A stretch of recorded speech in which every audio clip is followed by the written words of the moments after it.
Сәлем достар, бүгін сіздермен саумалдың адам денсаулығына пайдасы жайлы ақпаратпен бөлісеміз. Сіздерден подписка лайк, бізден ақпарат. Бүгін саумал толық ашымаған немесе бие сүтін қосып пісіп тұжытылған қымыз. Сары саумал күзде шөп әбден пісіп жетілгенде сауатын саумал.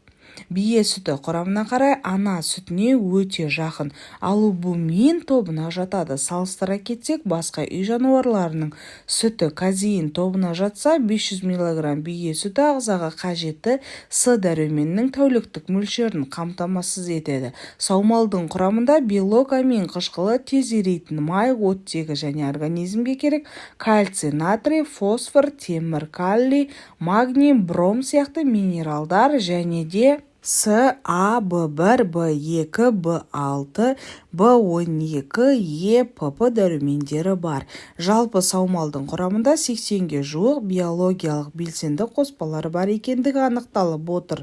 Сауылғаннан кейін 2 сағаттан асқанға дейін саумалдың ешқандай қасиеті жоғалмайды.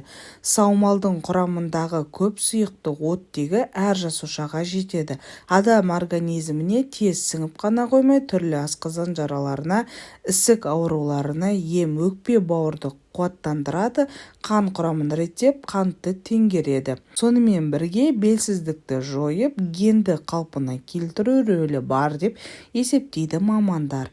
Қалай қолдану керек? Тәулігіне 1 литр саумал ішсеңіз, ағзаңыз жоғары сіңімді ақуыздармен, амин қышқылдарымен, оңай қорытылатын майлармен, дәрумендермен және минералды элементтермен қамтамасыз етіледі.